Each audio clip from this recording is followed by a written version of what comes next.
인장 강도가 지금 보면은 이게 도로교 설계 기준의 인장 강도가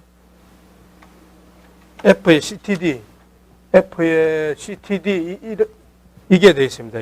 이게 FCTD는 파이의 C에 알파의 CT, 알파의 CT에 FCTK 이렇게 F의 CTK 이렇게 이제 이게 인장 강도입니다. 요게 설계 인장 강도, 설계 인장 강도가 돼 있고 강도 파이 C는 0.65죠. 0.65를 써야 됩니다. 알파 CT, 알파 CT는 설계 인장 강도 유효계수, 설계 인장 강도 유효계수. 일반적으로 0.85를 쓴다. 이렇게 0.85 여기서 FCTK, CTK 이거는 기준 인장 강도를 이렇게 주고 있습니다. 기준 인장 강도, 인장 강도. 그러니까 이제 지금 여기서는 규정을 어떻게 하고 있냐면은 이게 요렇게 인장 응력 자체가 요게 설계 설계 인장 강도, 이게 설계 인장 강도를 초과할 때, 설계 인장 강도를 초과할 때, 설계 인장 강도를 초과할 때 교축 방향 초과하는 경우 교축 방향 철근 단면적은 바닥판 총 단면의 1.5%, 그죠? 1.5%니까 하나, 둘, 0.15, 1.5%니까 0.15인가요? 0.15네. 0.15 A 바닥판 총 단면적 AG 이 이상을 깔아주라 이런 얘기다 이거죠. 다만 이때 적용하는 철근의 최소 항복 강도는 400메가파스칼 이상이어야 되며 D19 이하의 철근을 사용해야 된다. 밑에는 뭐 조금 세부적인 규정인데 부모멘트 구간에 전단 연결제를 사용하지 않은 경우 모든 교축 방향 철근은 6-10의 7-3이라는 게 뭐냐면은 영구적인 하중으로 인한 6-7-3에 보면 이게 이제 이 내용을 읽어보면은 영구적인 하중으로 인한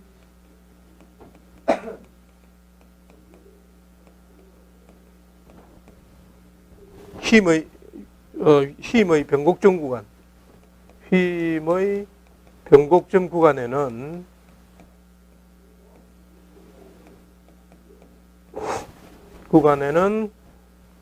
추가적인 전단 연결체를 설치해야 된다. 뭐 이런 내용.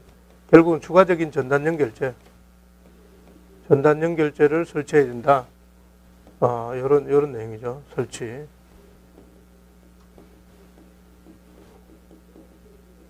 한다. 이렇게. 그러니까 추가 전단 연결제 설치 구간을 지나 정모멘트 구간까지 연장을 해야 된다. 이렇게. 뭐 요런 규정이니까 이건 뭐 이 당시는 한계상태 설계법에 대한 게 10점짜리가 이게 122회 이런 게 뭐 2020년도 이것도 2020년도니까 한 4년 전이네요. 4년 전에. 4년 전에도 이렇게 나온다. 요즘도 뭐 가끔 보면은 한계상태 설계법에 대한 거는 지금은 한 문제 정도 혹시 나오거나 1교시에. 그 다음에 이제 KDS 규정, KDS 그 국가기준센터 거기 보면은 그런 데서 이제 조금씩 나오더라고요. 그 뭐 앵커라든지 이런 것들이 KDS 기준에 또 있거든요.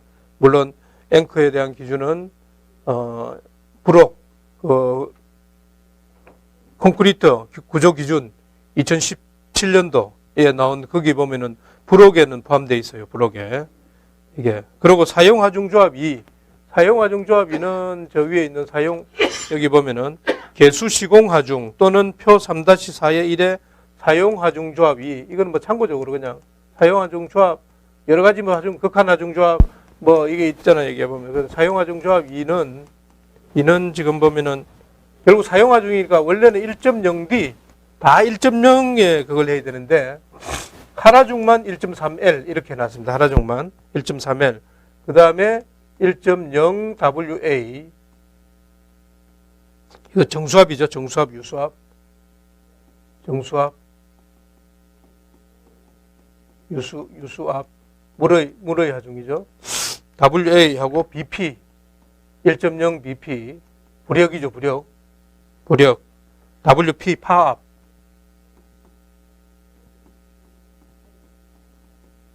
플러스 1.0 FR 마찰력이죠, 마찰력 플러스 1.0 TU 요렇게 볼 수 있습니다. 단면 평균 온도죠. 단면의 평균 온도. 요런 하중조합입니다. 뭐 3은 또 조금 다르게 뭐 이렇게 다른 하중들이 들어가 있는데 이제 사용 하중조합 2는 주로 이런 하중들을 고려하는 걸로 되어 있다. 표에 이렇게 보면 하중조합 표에 보면은 단면 평균 온도 TU 온도 TU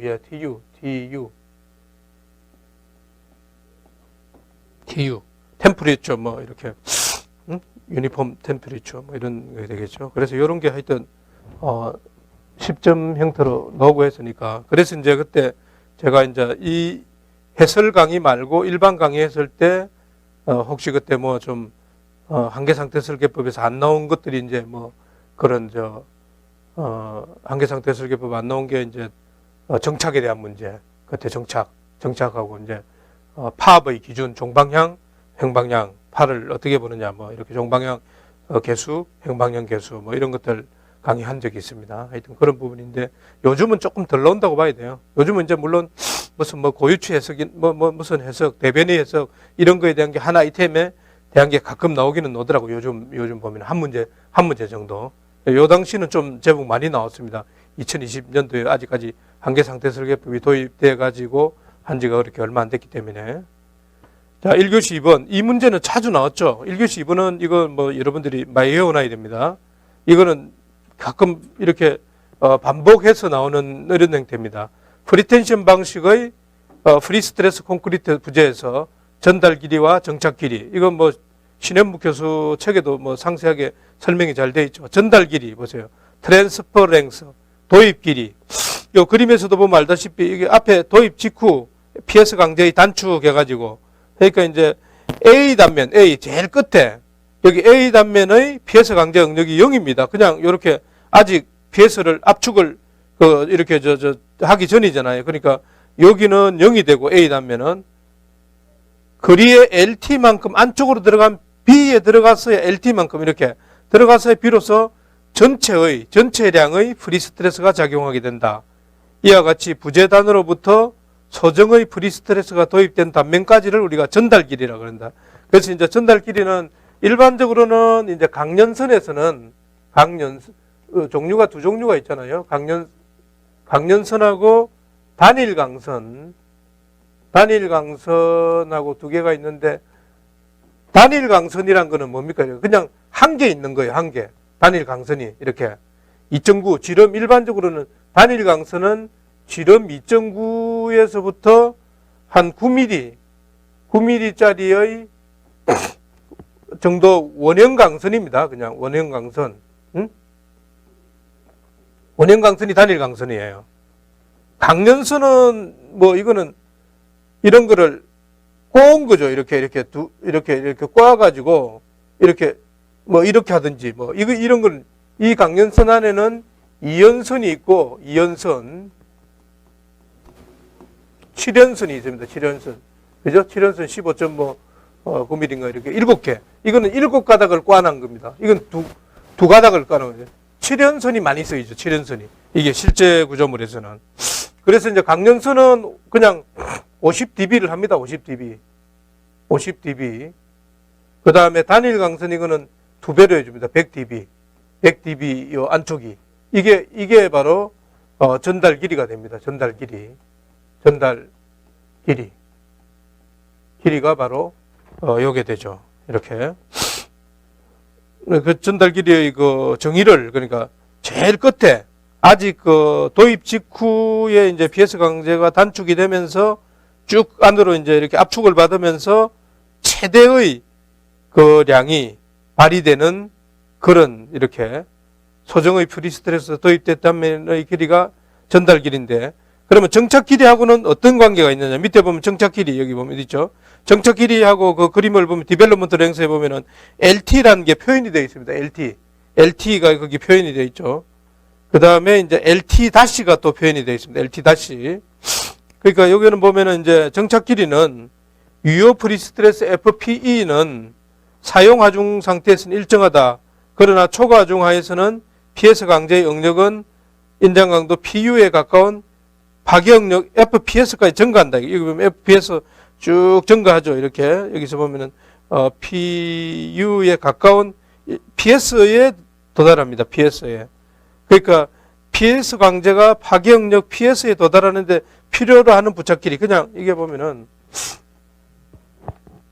결국은 이제 PS 강전선이 이걸 다른 얘기로 강연선이 또 설명을 해놓은 걸 보면은 FPS 파괴 강도 FPS에 도달하기 위하여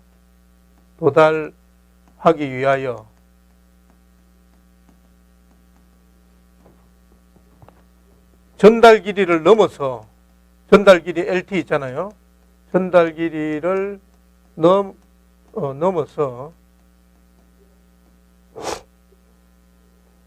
더 추가되어야 될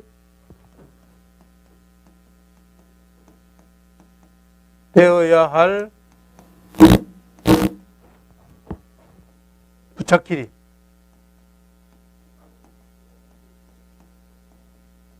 LT 다시 이거죠. LT 다시 미리미리로 LT 다시 미리미리.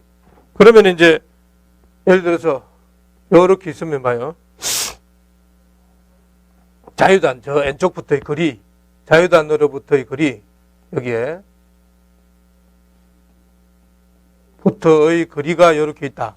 거리가 그러면은 일반적으로 이제 한 그래프는 우리가 FPE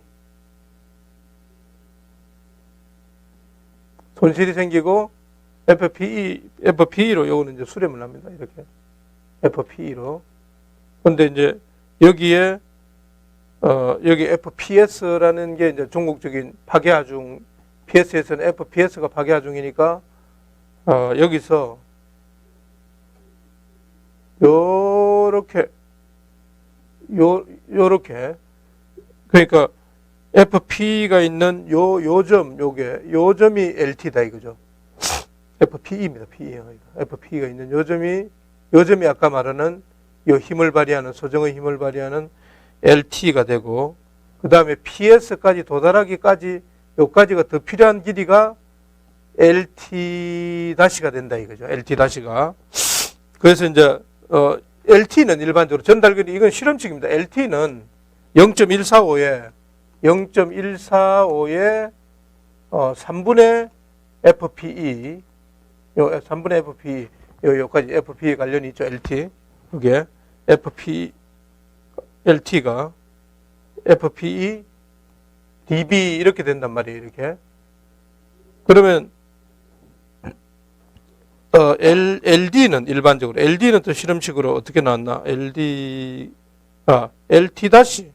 LT-가 실험식으로 어떻게 나왔냐면은 LT-는 학자들이 연구를 해보니까 0.145 앞에 이거는 개수는 똑같고 F의 PS 이거는 이제 FPS와 관련이 있죠. LT- 요거는 FPS 여기까지 오니까 FPS 마이너스 FPE의 dB가 되더라. dB가 결국 여기서 정착 길이 LD 요거를 LD라 그러거든요. 여기까지 여기서부터 여기까지를 LD 정착 길이니까 이거는 그러면은 이게 정착 길이 정이니까 LD는 여기서 보면은 LT 플러스 LT 다시 이렇게 되잖아요. LT 다시. 그러면은 해보면은 0.145의 dB는 뭐 공통인데 dB는 공통이고 요 안에를 해보면은 3분의 F의 PE 플러스 FPS의 마이너스 FPE의 dB 이렇게 되겠죠. 결국은 0.145의 여기에 FPS의 마이너스 3분의 2의 F에 PE에 DB 이렇게 된다. 이게 이런 식으로. 이게. 이런 거는 뭐 LT는 실험식으로 만일 주면은 이건 안 줄 수도 있어요. 안 줄 수도 있으니까 이걸 안 주고 LD를 한번 뭐 구해봐라 하는 이런 것들. 그러니까 요거는 뭐 이런 걸 조금 외워야 됩니다. 이런 식을 실험식이긴 한데 이렇게 이게 정착 길이하고 부착 길이를 설명하려면은 어쩔 수 없이 외워야 돼요. 그래서 이 전달 길이, 정착 길이 이게 한 두세 번 반복돼 가지고 나온 적이 있다 이거죠. 두세 번 콘크리트에서. 우리가 보통 뭐 정착 길이 RC에서는 전달 길이 개념은 없죠. RC는 뭐 그냥 전달 길이는 이렇게 뭐 PC를 도입하지 않으니까 정착 길이는 있다 이거죠. 그 정착 길이는 RC에서는 예를 들어서 뭐 요렇게 해가지고 부재의 그거를 넘어서 예를 들어서 요렇게 있으면 여기 하중이 작용할 때 여기만 철근이 필요한데 여기를 넘어서 요런 정착 길이를 하잖아요, 이게 보면은. 그래서 이제 LD, 여기서 할 때는, 뭐, 예를 들어서 LD를 어떻게 구하냐면은, 예를 들어서 여기에 인장력하고, 어떤 여기 있으면은, RC에서는 정착 길이, 참고적으로, 정착 길이를 한번, 여러분들이 리마인드를 해보면은, 정착 길이를. 여기에, 이쪽으로 잡아 당기는 하중은 T는 4분의 파이 dB의 제곱에 FS가 된다. 이게 FS가. 이거는.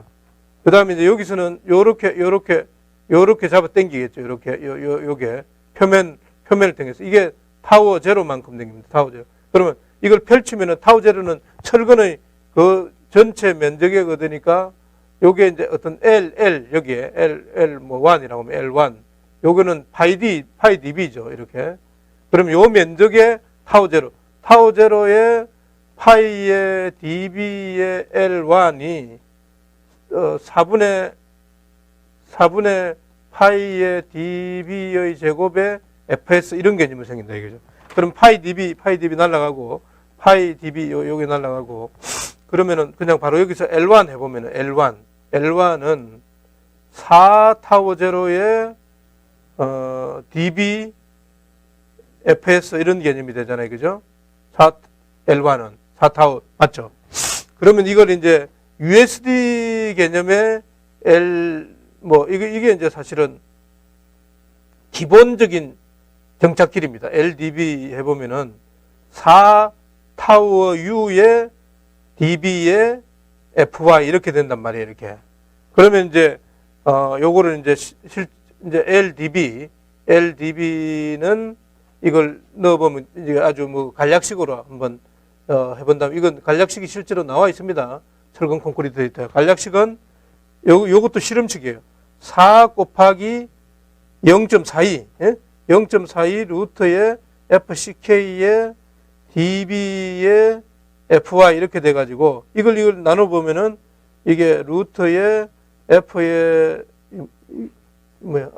이게 CK죠. F의 CK의 0.6 dB의 FY 이렇게 된다. 이게 FY. 이게 바로 철근 콘크리트의 정착의 개념이에요. 정착의 개념. 그렇게 하죠. 철근 콘크리트에서 시험에 가끔 많이 나오는 게 여기다가 보정계수. 내가 말하는 이 보정계수가 한계 상태 설계법에서 말하는 보정계수하고 그 지난번에 교량할 때인데 RC에서 하는 보정계수가 다릅니다. 이게. 그래서 이제 한계 상태 설계 RC에서 USD에서 보정계수는 여기서 보면은 결국은 알파, 베타의 감마의 람다 이게 있어요. 그래서 여기다 보정계수를 어떻게 넣냐면 LDB 진짜 리얼 LDB에 뭐 진짜 그거는 이제 보정계수까지 넣어가지고 여기 이렇게 되죠. 람다 루트의 FCK의 알파의 베타의 감마의 dB의 FY 이렇게. 그래서 이 항목을 이건 철근 위치계수, 에폭시 도막계수. 뭐 감마는 이게 철근의 크기죠. 크기. 철근의 크기. D19바 이하, D19바 이하는 0.8로 하고 D19바 이상은 1.0으로 하고 람다는 경량 콘크리트 보정계수. 이런 걸 알아야 돼.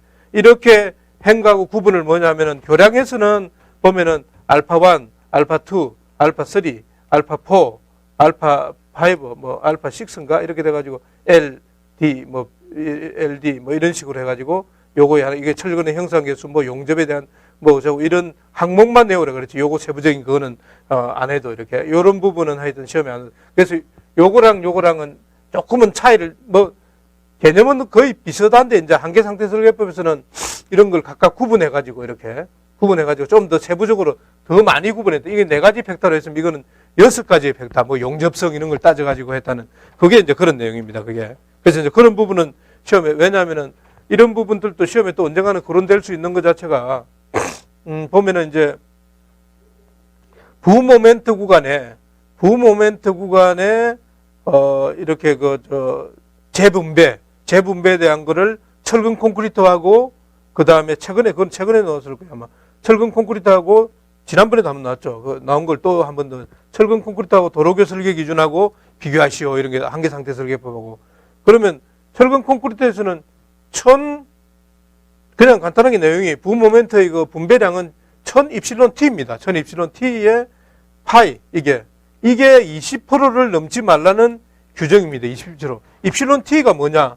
입실론 t는 순인장 변액률이에요. 순인장 변액률은 이렇게 있으면 여기 입실론 c가 0.003이죠. 이거는 사실은 도로교 설계 콘크리트 설계 기준은 USDS의 부모멘트를 기준으로 하고 있어요.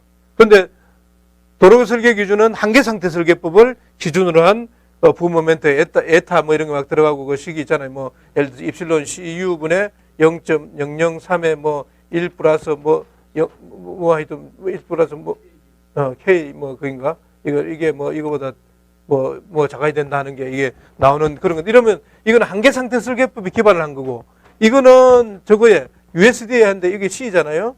그 다음에 여기 D-C이고 요게 바로 입실론 T입니다. 입실론. 그러니까 최외단 철근의 순인장 변액률. 외단표. 그러면 C 대 입실 0.003은 D-C 대 입실론 T 이게 되겠죠. 고로 외항 내항하면 입실론 T는 C분의 0.003 곱하기 D-C. 그러니까 C가 구해지면은 요놈이 구해지는 거예요, 이게. 그래서 아까 1000 입실론 T만큼 요 입실론 T를 여기다 집어넣어 가지고 1000 입실론 T를 하면은 뭐 예를 들어서 요게 한 10% 나왔다. 그러면 10% 분배를 해 주라는 얘기예요. 10%. 10% 분배를 해 주라는 얘기가 뭐냐면 분배를 해 주라는 얘기가 실제로 여기가 이렇게 있잖아요. 여기가 부모멘트 500이다 마이너스 500이고 이거는 300이다. 300이다. 그럼 10%를 하면은 여기서는 50이 줄어드는 거예요. 이렇게 50이 말 그대로 10%니까 50이 줄어들고 여기는 30이 더 증가하는 정모멘트 구간에 부모멘트를 줄여주는 거예요. 부모멘트가 일반적으로 커지니까 부정적 구조물에서 그만큼 이런 얘기가 뭐냐면은 이런 부정적 모멘트는 리드 재분배를 할 수 있는 하나의 그런 안에 영역이나 이런 게 좀 있다는 이런 의미죠. 그 다음에 요거 조건이 뭔가요? 조건을 잘 내어놔 있는데 입실론 T가 0.007호보다도 큰 때만 해야 된다. 이렇게 돼 있다. 이렇게 딱 규정이 돼 있다. 이렇게 0.007호란 거는 봐요. 굉장히 적습니다. 이렇게 보면은 0.007호가 지금 뭐에 해당되냐면 봐요. 우리가 일반적으로 파이 값을 이렇게 보관해 줄 때 요놈이 0.002다 이거죠. 그 다음에 요거는 0.005다 이거죠. 그래서 여기를 압축 지배 단면 압축 지배 구간이고 그 다음에 여기는 인장 지배 구간이잖아요. 인장 지배 구간. 그 다음에 여기를 변이 구간, 전이 구간, 변화 구간 이렇게 해가지고 했는데 그래서 우리가 최소 순인장 변액률을 여기를 보면은 입실론 T 미니멈을 그래서 이런 내용들은 알아놔야 돼요. 0.004를 정하고 있다고 지금. 그런데 여기서 지금 0.007호는 여기 오고 있잖아요. 입실론 T가 0.007호가 이상이 돼야 된다. 이 말은 부모멘트 구간에 설정하려면 상당히 이게 굉장한 인장지배 구간에 와야 된다. 이런 걸 의미하는 거. 인장지배에 대한 인장지배가 되면은 파이 값이 0.85를 적용하죠. 여기는 파이를 0.65를 적용하고 이런 건데. 그러니까 상당히 인장지배 구간, 우리가 말하는 인장지배 구간에 갈수록 연성파괴예요. 연성파괴. 그러니까 이게 이론적으로 보면은 연성파괴니까 이 말의 의미는 뭐냐면 재분배를 하려면 적어도 굉장한 그 연성파괴 영역에 돼가지고 해야 요게 재분배를 할 수 있다. 이런 의미다 이거죠. 요게 연성파괴 해당되는 이런 구간에 여기. 그래야 이게 모멘트가 이런 식으로 재분배가 된다. 이런 의미겠죠. 이런 게. 하여튼 뭐 그런 거를 얘기하니까 여러분들이 오늘 또 요거 하고 2교시에는 구조역학 문제를 좀 한번 쫙 하겠습니다. 그러면 아마 내 생각에는 여러분들이 제가 내주는 구조역학만 몇 개를 쭉 해보면 물론 뭐 그보다 더 어려운 것들도 뭐 나올 수 있는데 또 나중에 제가 조금 어려운 난이도가 있는 것도 내드리겠습니다. 한 6개, 뭐 한 7회, 8회 가면은. 자, 1교시 4번도 또 한번 보죠. 1교시 4번도. 인장 강화 현상. 인장 강화는 결국은 철근하고 콘크리트의 상호작용이에요. 철근하고 상호작용. 이게 인장 강화. 텐션 스티프닝 이펙트. 이게 보면은 철근으로 보강된 콘크리트 인장 부재에 균열이 발생되면은 두 개의 강성 차이가 있잖아요. 우리가 N배가 있잖아요. N배. N배는 EC분의 ES.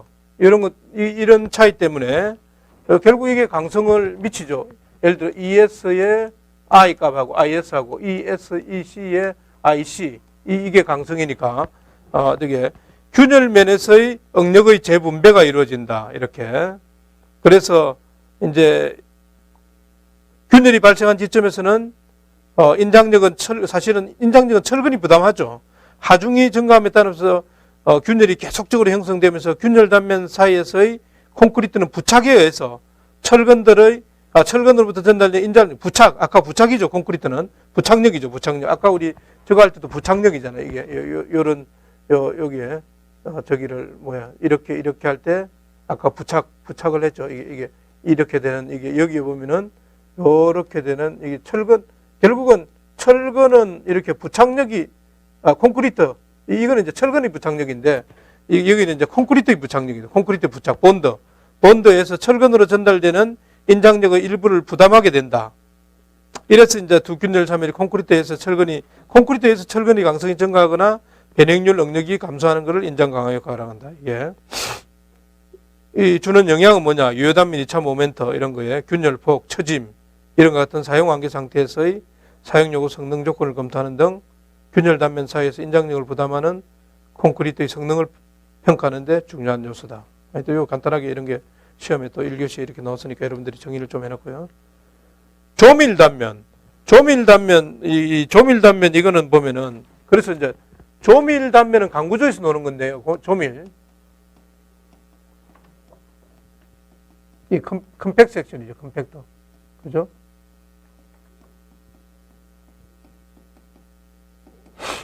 비조밀 단면은 난 컴팩트이고 말로 하면 정의는 봐요. 국부 자굴이 발생되기 전에 완전 소성영역 상태. 소성영역 상태 도달한다 이거죠. 소성인지가 형성되어 회전이 가능한다. 그러니까 거꾸로 얘기하면은 소성인지가 발생될 때까지는 국부자굴이 안 생긴다. 이렇게 보면 돼요. 국부자굴이. 그러니까 조밀 단면이냐 비조밀 단면에는 뭐를 근거를 따지냐면 예를 들어서 이런 예를 들어 I형 T형 I형 보가 있다 예를 들어. 그러면은 하중이 이런 데 작용할 때 이게 결국은 TF하고 이런 게 얼마나 튼튼하냐 TW하고 이런 게 이게 얼마나 튼튼하냐 이걸 따지는 거예요. 이런 게. 그래서 이제 사실은 이게 국부자굴이란 게 이런 걸 말하는 거예요. 국부자굴은 로컬 페일러가 이게 좀 약해가지고 요렇게 자굴이 생기는 거예요. 이렇게. 이런 걸 우리가 로컬 페일러 이렇게 얘기하는 거예요. 로컬 페일러. 국부자굴 이런 거. 그 다음 여기도 지금 보면은 예를 들어 저 TW가 좀 약해져가지고 예를 들어서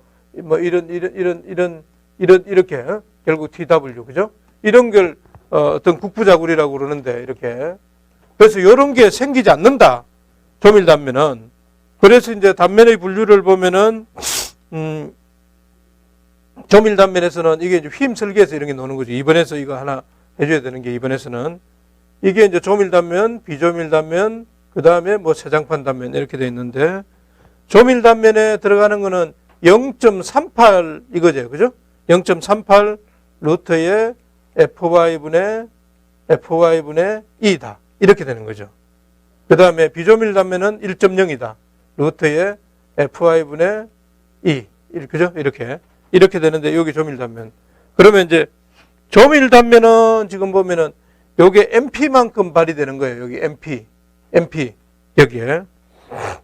비조밀 단면은 여기 있으면은 여기는 0.7에 FY에 SX 이만큼 발휘되는 거죠. 그죠? 비조밀 단면은. 그러면 조밀 단면에서는 프렌지 요게 F 람다 P의 F가 람다 PF 요놈은 예? 이게 지금 ETF분의 B죠. ETF분의 B. 요놈이 결국은 0.38에 루트의 FY의 E. 요거보다 작아야 된단 말이에요. 이렇게. 그 다음에 웨브에서는 PW 람다 이거 하면은 이거는 TF분의 T의 W분의 H죠. H 그죠? H가 지금 요 H는 예? 라지 H 전체 H에서 빼기 2배의 R 플러스 TF 이렇게 해줘야 돼요. R이란 거는 이게 컴프레션, 롤링 뭐 이런 걸로 해가지고 할 때 일반적으로 만들 때 용접이 아니고 이래 할 때는 여기다가 R만큼 이렇게 회전을 준다. 이렇게 회전 그죠? R만큼 이렇게 이게 이제 여기 이렇게 된 R이에요. R 여기에 R 이렇게 R 그래서 R만큼 빼줘야 되네. 순 그러니까 안에 이거 람다 W 따질 때는 요만큼의 순 H를 따진다. 순 H 총높이에서 이렇게 그것도 알아놔야 되고 그게 바로 이게 웨버가 좀 가만있어. 이게 웨버가 1.0이죠. 1.0 밑에 그죠? 웨버가 1.0이 돼야 되겠네. 3.76이 아니고 이 웨버 이게 오차가 맞죠? 1.0이죠. 밑에 웨버 이거를 좀 고쳐야 되겠네요. 이걸 내가 좀 고쳐 책에 있는 거를 3.76은 저거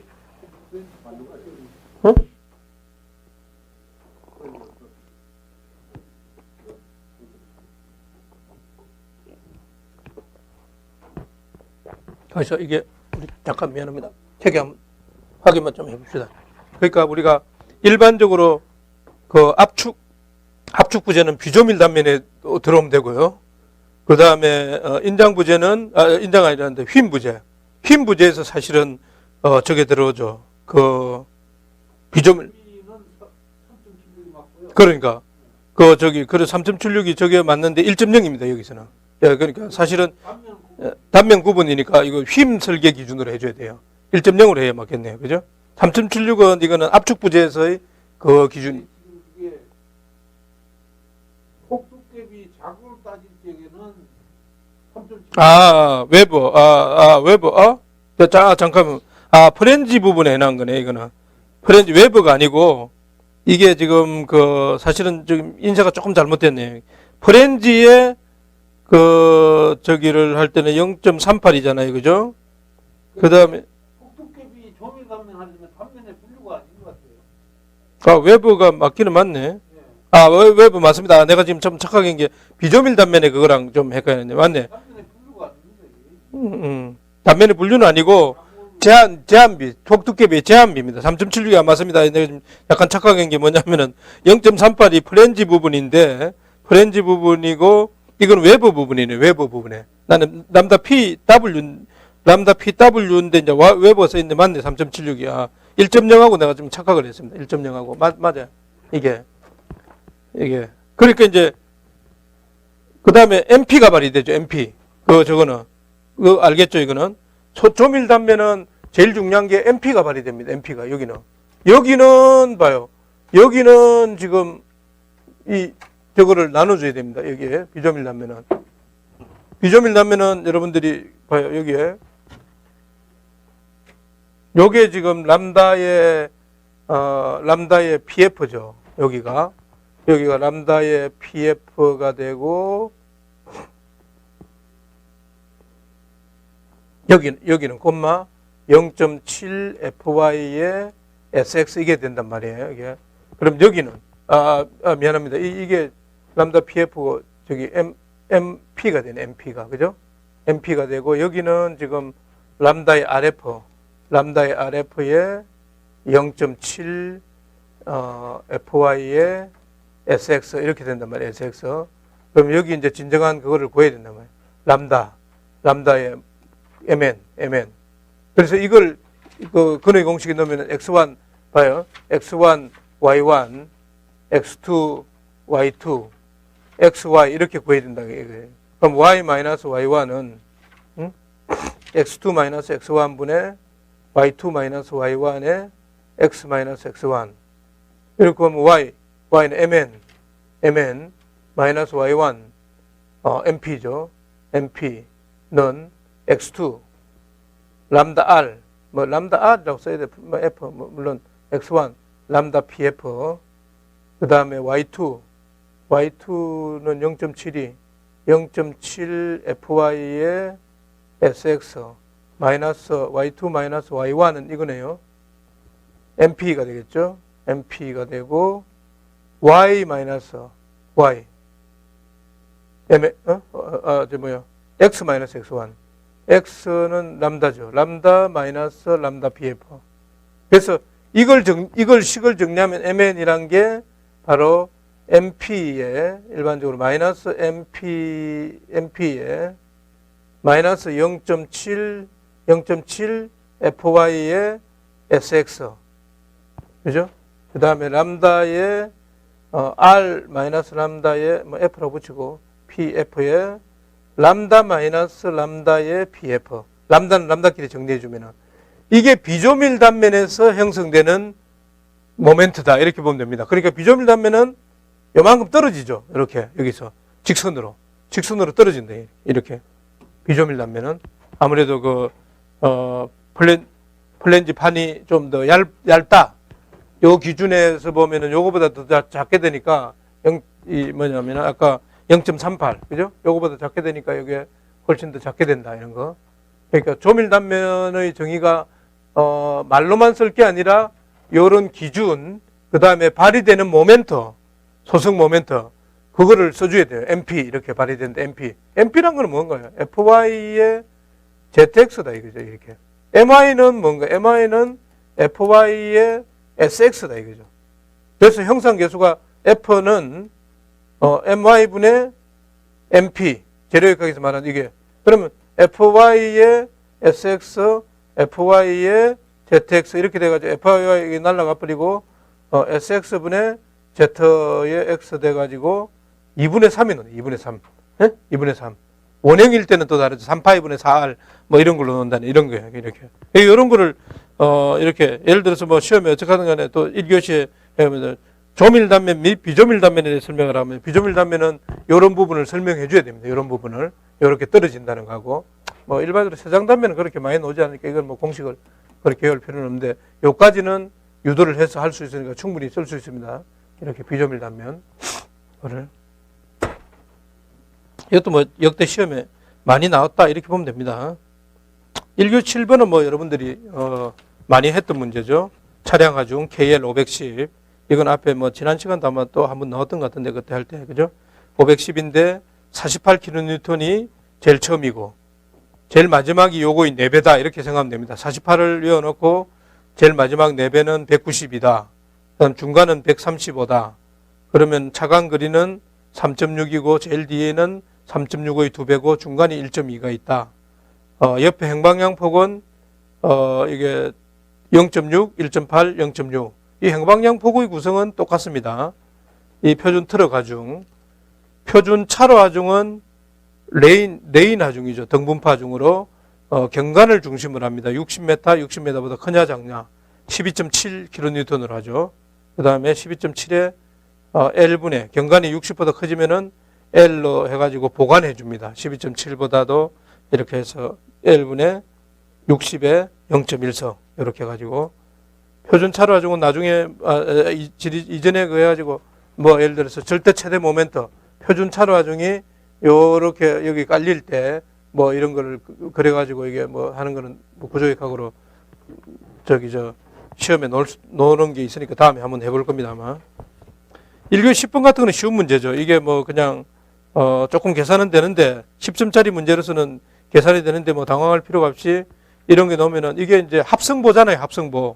밑에는 알루미늄판이고 위에는 목재고 하니까 알루미늄판이 개수가 훨씬 높잖아요. 그죠? EA분의 EW. 그러니까 EW분의 EA 하면은 탄성계수비가 9,000분의 7만 8, 9, 72. 8입니다. 8. 그러면은 알루미늄판을 8배 키울 수 있죠. 그래서 폭이 80인 폭이 지금 알루미늄판은 알루미늄판이 100이네요. 100. 그죠? 100이니까 800으로 키울 수 있죠. 그죠? 800으로. 뭐 두께는 24 똑같이 하고 244. 그러면은 요런 환산 단면 트랜스폼드 섹션에 대한 중립축을 구해야 됩니다. 여기서는 중립축을 위에서부터 구했어요. 위에서부터. 이건 뭐 별로 어렵지 않죠. 위에서부터 쭉 구하면은 단면의 면적에다가 뭐 여기 뭐랄까 그거까지. 이거는 환산 단면의 중립축 면적을 구해야 됩니다. 그럼 170.8이 나옵니다. 그러면 중립축에 대한 요거는 뭐 여러분들이 중립축에 대한 거는 이거는 뭐 쉽게 구할 수 있죠. 요렇게 있으면은 요 3분의 BH 삼성 이거 바로 해버리면 되죠. 이걸로. 그 다음에 뭐 필요하면은 요까지를 그냥 3분의 BH 삼성하고 요 부분을 빼내버리면 됩니다. 요 부분을. 그죠? 빼내버리면은 오히려 뭐 쉽게 될 수가 있으니까 3분의 1. 뭐 여기는 이제 평행축 정리를 이용했는데 뭐 그렇게 되고 이거는.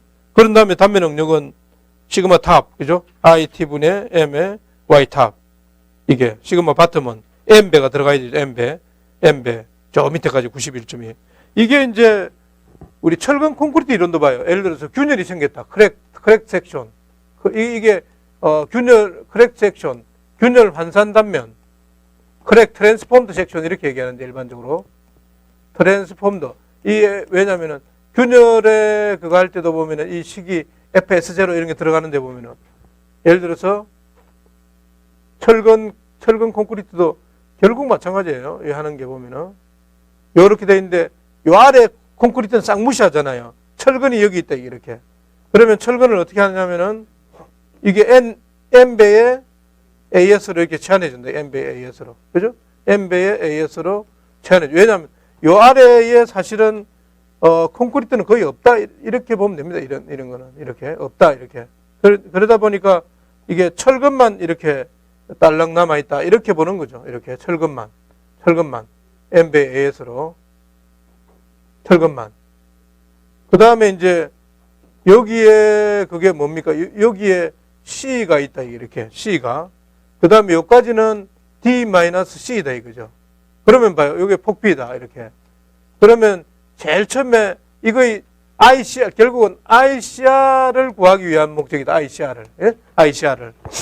균열이 생긴, 예를 들어서 이런 균열 단면에서의 여기 철근의 콘크리트 영역하고 철근의 영역을 구하시오. 일교시면 그냥 간단하게 예를 들어서 10점짜리로 또 뭐 이거하고 비슷하게 이렇게 철근 콘크리트를 요거는 더군다나 균열에 할 때 쓰이잖아요. 균열할 때. 나중에 잠깐 한번 보여주면. 그러면 첫 번째, 이거 하려면 중립축 C를 구해야 됩니다. 그죠? C를 구한다. C는 단면 1.5m BC의 2분의 C 마이너스 N의 AS의 D-C는 0이다. 그러면 2분의 BC의 제곱에 플러스 N의 AS의 C 마이너스 N의 AS의 D는 0이다. 결국은 C는 2A분의 마이너스 B 플러스 마이너스는 흑은이고요. 루트의 B제곱 N의 AS의 제곱에 마이너스 플러스로 되고 4 곱하기 2분의 B NAS의 D. 요걸 정리하면은 어떻게 나오냐? 마이너스 N로 플러스 루트의 2N로 D. 기사시험처럼 이렇게 놓는다. 로를 도입하면은 AS 그러니까 로는 BD분의 AS 이걸 넣은 거죠. 그 다음에 넣어야 될 게 우리가 ICR은 뭡니까? ICR은 이것도 마찬가지로 3분의 하면 되죠. 3분의 BC의 삼성 플러스 N의 AS의 D-C 이거잖아요. 이게 ICR이다 이거죠. 그럼 세 번째, 이런 균열이 생겼을 때 철근의 영역은 FC, 콘크리트 영역은 바로 ICR분의 뭡니까 이거? M, 사용화중 모멘트 M, 사용화중 모멘트가 작용할 때 M. M, C죠, C. C, 이거는. 그 다음 FS는 ICR분의 M의 바로 D-C. 요건데, D-C인데, 여기에 M배를 붙여줘야 되는 거죠, M배를. M배를. 그죠? M배를 붙여준다, 얘기죠. 이렇게. 그래서 우리가 요렇게 해가지고 지금 나온 게, 요렇게 해가지고 해가지고 균열에서의 잠깐 한번 보면은요, 균열에서 우리가, 요거를 이제 저기를 하는 건데, 그래서 F 봐요. N 요게 이제 균열 단면에서의 철근의 영역인데 이거는 균열을 산정할 때 쓰입니다. 실제로 보면은. 그래서 이게 만약 균열할 때 참고로 봐세요. 평균 변형률 입실론 SM 마이너스 입실론 CM은 CM ES분의 F의 S0 이렇게 되잖아요. 그죠? FS0. 이게 바로 이게 철근의 영역입니다. 이게. 마이너스 0.4배에 여기 보면은 ES로 E에 그 다음에 FCTC 1 플러스 N로 E, N의 로 E. 사실은 이게 이제 요거보다는 크다 뭐 이렇게 되어 있는데 기준에는 0.6의 ES분의 FS0. 이 FS0가 뭔가요, 결국은? 이 FS0가 바로 요겁니다. 이 균열 단면의 철근 응력 이거예요. FS0는 이 값을 쓰는 게 요걸 쓰는 거예요. 요거를. M배의 ICR분의 N의 D-C. 이렇게 하려면 아까 같이 여기서부터 C를 구해가지고 결국 ICR을 구하고 이 맥락이다. 이게 서로 연결되는 게. 그러니까 결국은 요 철근 콘크리트 이론도 보면은 균열이 생겼을 때 이게 합성 단면에 그걸 응용한 거예요. 합성 단면에. 그렇게 해가지고 여기에 FS0 여기 들어가고 옛날에는 물론 균열이 이게 M인데 M. 옛날에는 또 뭐 이 식이 조금 바뀌기 전에는 F에 뭐 SC인가 하나 있었어요. 이거는 또 N에 I의 CR분의 MCR 이게 이제 크랙 모멘트 이럴 때 D-C 이거를 하나 썼어요. 사용화 중에 보면 지금도 이 사용성을 한계 상태 설계법으로 푸는 거에는 이 값이 쓰입니다. 이 값이 MCR을 해가지고 이게 그러니까 사용성은 아직까지도 USD로 쓰이잖아요. 그런데 만일 사용성을 한계 상태 설계법으로 풀으라 그러면은 유효강성법인가 이거 하는데 요 값이 쓰이고 요 값이 쓰입니다. 이게 요거 이전에는 요 식 전에 바뀌기 전에 식에 요게 들어가 있었어요. 요게 MCR MCR은 알죠? 뭔지? MCR의 정의가 RCS는 봐요. RCS는 MCR의 정의가 뭔가요? 이게 폭이 B다. 그러면 전 단면에 철근이 여기 있고 요 FT가 F는 I분의 M의 요 Y2죠. Y2 이 F의 이때 T는 FB죠. 이게 FB. 요 놈이 FR에 도달할 때 MCR에 이거잖아요. 이거는 이제 전단면. 이거 전단면일 때 이렇게. 고로 MCR은 Y2분의 FR의 IG 이렇게 된다. 이게 IG. 알겠죠? 이렇게. 이게 바로 철근 콘크리트에서의 MCR입니다. MCR. 이게. 그래서 이런 관계를 여러분들이 공부를 해가지고 좀 많이 이렇게 서로